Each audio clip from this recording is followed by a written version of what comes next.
Hello, my fine feathered friends, and welcome to my channel. My name is Songbird, and if this is your first exposure to my channel, welcome.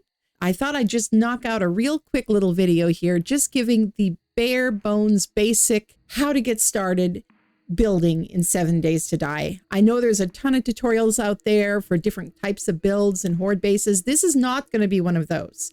This is going to be vastly more basic even than that. It'll be just about how the building works, how you change block shapes, how you place and upgrade blocks. Now, the first thing to know is that the world of 7 Days to Die is voxel based. You may have heard this before. You may not know what it means though. What it means is that the entire world is made up of cubes, a little bit like Minecraft in that way. But of course, in 7 Days to Die, they don't all have to be shaped like cubes. They are shaped like all kinds of other things. And that also means that it is a fully destructible world. That means that absolutely everything you see can be broken down. You will get resources out of it. Some things are easier to break than others. For example, this got 1,000 hit points, so that would take me a while to break with my little stone axe here. But absolutely everything has a durability scale and can be broken down, and you can get resources from it. And it just feels so much more immersive as a survival post-apocalyptic type of game because of that, because you can take advantage of the environment and you can also harvest anything that you need from the environment. You may notice these two look almost identical, building block and wood block. And a lot of newer players get these confused. I've done it before myself because the icon's identical, the name is similar, but they are different. And so it's important to know the difference. Now you'll see what I mean about everything being cubes in the world. And that also means that there's essentially a grid over an invisible grid over the whole world. So everything placed is going to line up with that grid. Like I could not turn this block 45 degrees and use it diagonally. Everything in the world has to line up with this grid. But okay, this is a building block and this is a wood block. And the difference between the two is that I can pick this up again with just one mouse click. This I cannot. And so that will save you some time if you know what you want to place already, because with the building blocks, I can place a few. And then once I decide that those are where I want them, then I can upgrade them like this so that then they will turn into wood blocks and they can no longer be picked up. But it does take that extra step. So if you're sure already about where you're putting the block and you're sure that you're not going to want to pick it up again, then using a wood block can save a little bit of time. If you're just experimenting and you're not sure yet about your placement, then the building blocks are a better idea. The building blocks are also handy to have in your inventory just while you're going around the world as well, exploring points of interest and all of that, because, okay, this is kind of funny here. Get out of fly mode, because you can nerd pole in this game. Those who have played Minecraft before may be familiar with that term, but okay, check this out. If I wanted to get up, say, okay, this building's a little high for this. Let's say over here. Let's say I wanted to get on the roof of this building here. See, I can place one of these and get up on top of it and then look straight down. See, I can jump and place blocks underneath myself, which is kind of ridiculous and completely unrealistic, of course. But hey, it's pretty handy. And now I can get up on the roof here if I wanted to. And of course, if these are not upgraded, they are very weak. They only have 100 hit points. A zombie will break that in about 1 or 2 hits. So you definitely don't want to depend on blocks that have not been upgraded for any kind of defense. And now you may notice that if I wanted to place a block here on the side of this building, I can do so because it's sticking out. It's sticking to the wall there. But if I wanted to put one here, I cannot. Oop. And everything does require foundation support. If something is not supported, it will break. But why is it that I can't put this here, you might wonder? even though I can put one all over all these other places. I also can't put one here. What's going on with that? Well, it has to do with the fact that the world is block based. We've got all these other shapes of building pieces, but each one takes up the space of a block. So there's a sheet here. That's a dev tool, but okay, there's actually 2 pieces there. Okay, so see, there was a thin sheet in front of there, just adding some dimension to the building. But now with that gone, I could place this here. And then the same up above here. If I get rid of this, get rid of that thin little thing that's filling up the space of a block, then I can place this there.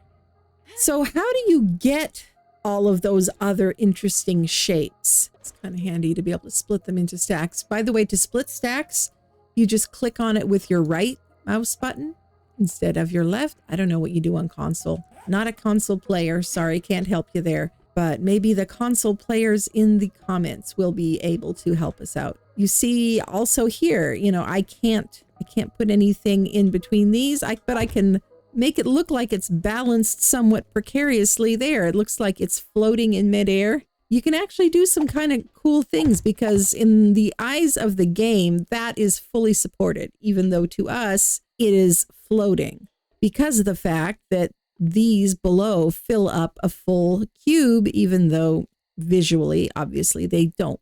So it's a little funky, but once you get used to it, it's pretty cool. Okay, and then how to get other shapes is with a building block in your hand, you hold down R, which brings up this little radial. You click on that for shape, and it brings you into this menu.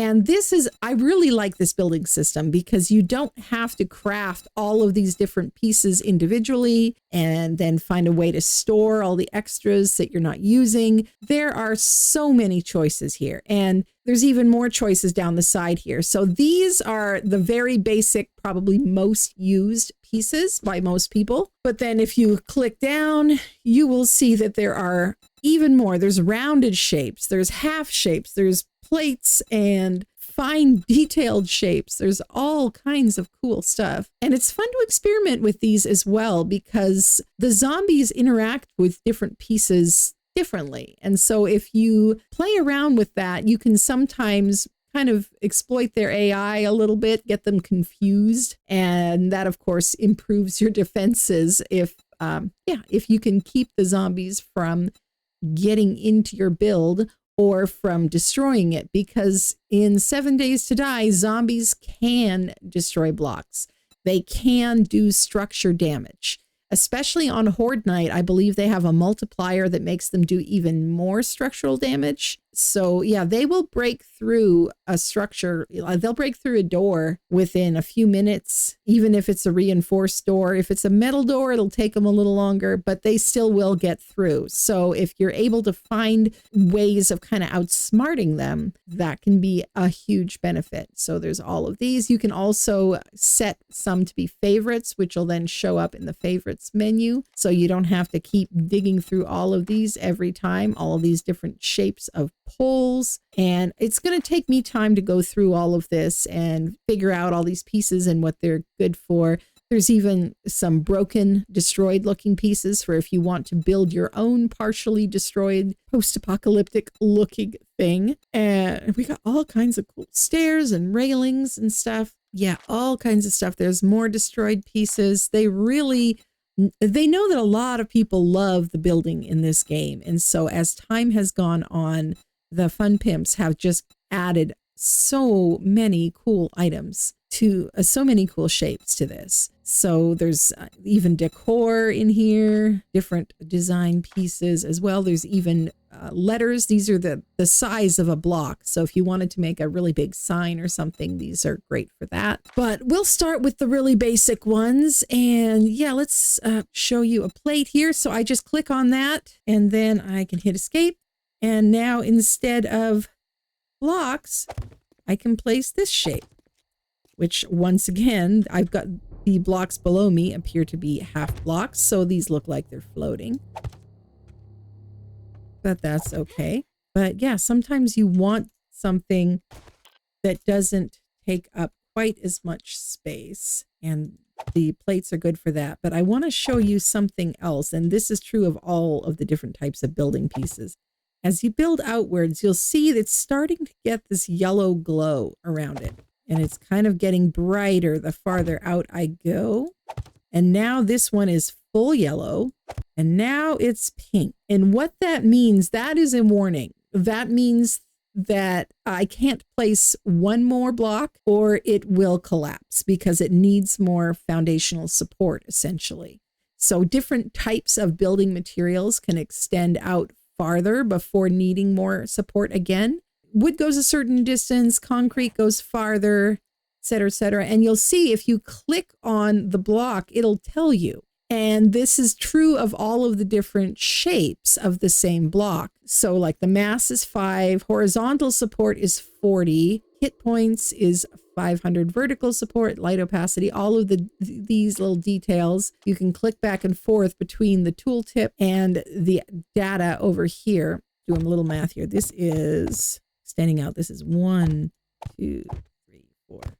Okay, so the horizontal support divided by the mass tells you how far out you can go. So these have a horizontal support of 40, a mass, basically their weight is 5, so that I can go out 8 blocks before I run out of support and collapse it. So now for concrete, these have a mass of 10. They weigh twice what the wood does, but they have a horizontal support of 120. So that should let us go out by 12 blocks before needing support. And I'm really glad they put in this color system, because before they had that, we had to just use math and figure it out. And we were collapsing stuff a lot, or at least I was. So yeah, that's really handy. And yeah, play around with that shapes menu. It's pretty cool, the different types of things you can do. So also, you know, what if you wanted to put this sheet, say, flat up against the side of a building or something like that? I have the admin gun. There. Fear me. All right, that's what you get for interrupting me. All right, then you hold down R and bring up this radial again, and there's this advanced rotation. And advanced rotation will let you, let's hold this and left click to, see, now it'll go above. It'll go on all of the different sides, so you can choose where you want to have it. But then there's also other ways that you can kind of accomplish the same thing. If I wanted to have this flat against the wall, I can also go on face, and that way, whatever I have it on, it will basically face that, which is handy. So I don't have to keep turning it. Very, very handy dynamic. And yes, if a zombie can't reach you, but they are aggroed to you, they're trying to get to you, they will go into a phase called destroy everything mode, where they will just start smacking on stuff, trying to break stuff, trying to get to you. And yeah, and they can dig down, they can climb ladders. That's one of the things I like about this game, is that there's a purpose for the building. You can build really cool looking stuff, but there's a purpose for building defensive stuff as well. It's not just for looks. And you get to test your builds against a zombie horde by default every 7th night. All right, so where were we before we were so rudely interrupted? Okay, so on face is a cool option. There is also copy, shape, and rotation. So if you see a block and you don't know what it's called, but you want to use that particular block, like say I wanted to use this roof piece here, you know, something like this, then I can go into here and do copy, shape, and rotation. And whatever my ghost block here is touching, it will copy that one's shape and rotation. But yeah, this is made up of little pieces like this. And I think it's kind of cool that you can make them float. But I know that bothers some people because it's so unrealistic. But yeah, it's a game. I don't take it too seriously. So copy, shape, and rotation can be really handy. There, that's better. How do you upgrade blocks in case you are struggling with that? Cobblestone, and let's grab some concrete, and let's grab some And some forged steel. We'll grab some of that as well. And let's grab some wood. All right. So we can place those guys. Okay, so if I wanted to upgrade these, now there's different tools you can use to upgrade. The stone axe works as both a hammer and an axe. So with this one, if I hit it with the regular left click, it damages the block. But if I hit it with the right click, with the resources in my inventory to fix it, it will repair instead. And so if I hold it down and keep going after repairing my little bit of damage there, I've upgraded it to wood. If I keep going, I upgraded it to cobblestone and then concrete. And you can't just use the concrete powder for this. You need concrete mix, which you can occasionally loot or buy from a trader. Or if you craft the cement mixer, you can mix this in there, mix the concrete powder with other ingredients to make the concrete mix. So concrete is really nice to use, of course. And then there's also steel. Each one has a different strength. So these guys, of course, the unupgraded building blocks have a strength of 100. If I upgrade it to wood, regular wood blocks are at 500. If I upgrade to cobblestone, that's a nice little jump. They're 1500. And concrete is 5,000. Another nice little jump. And then steel, 10,000. Of course, steel is very, very expensive to craft, though. It's rare to have enough steel to want to build stuff out of that. So most people don't go above concrete for the majority of buildings. And so that's how you upgrade things. It's the same no matter what shape the building block is. You can also upgrade these to different levels. So if I put down just a wood block, I can then upgrade this as well. I can't pick it up like I could a building block, but I can still upgrade it farther like so. So I really like that about the building system. It seems very efficient. And then, of course, I said that I would show you some of the other tools. The nail gun is super handy because it's quick. Click the right click, and you see it just takes hitting it once to upgrade it, which is awesome.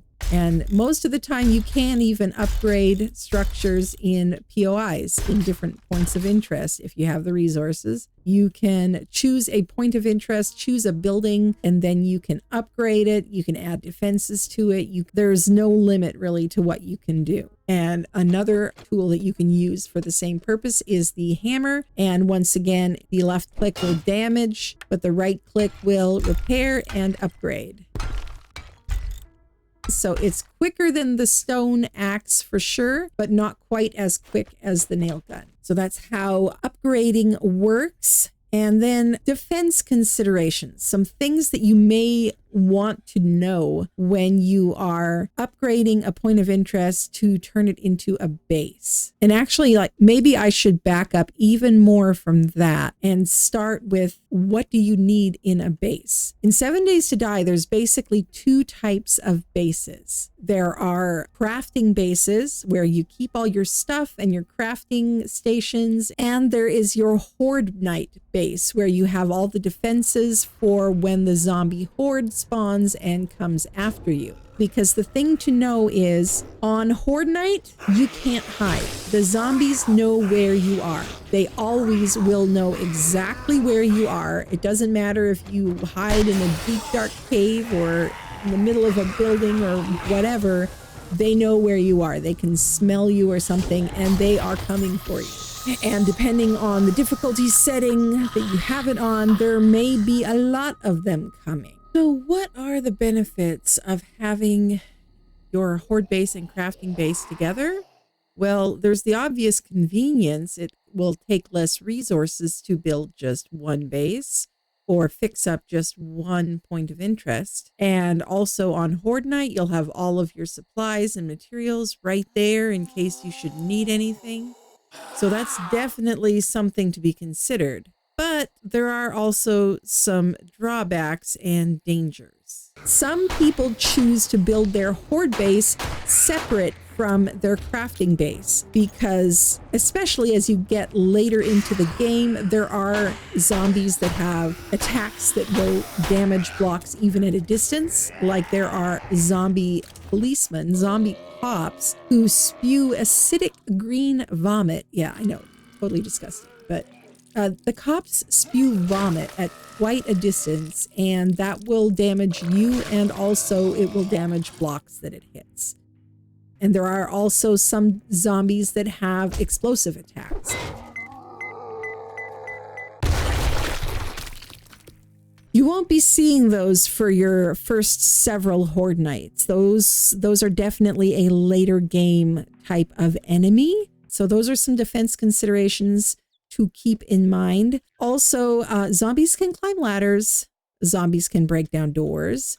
Zombies can see you through windows and will try to break through said windows. Another thing is cars, vehicles like this, they can also explode. So if a zombie starts beating on a vehicle trying to get to you, they can make the vehicle explode and become a little bomb as well. So all kinds of fun explodey goodness. So yeah, you gotta be careful of those explodey things. The explodey things is why you don't want to have your base built out of wood. There is also the danger, though, of course, that if the zombies break into your base, they could also break your crafting stations, your containers that hold all of your stuff. That is also a danger. So it's important to consider that, and how safe you feel your base will be, how much of a likelihood there may be that they could break in. Explosions. All right, well, I hope that was helpful, and let me know what you think. What did I get wrong? I'm sure I probably got some things wrong. And let me know what kind of tips you would share with new people who are playing the game for the first time. If this video was enjoyable or entertaining or educational at any point, I hope that you will hit that like button and let me know about it. And if you watch this all the way to the end, please leave a zombie emote in the comments. Thank you so much. Have a great day, my friends. Bye-bye.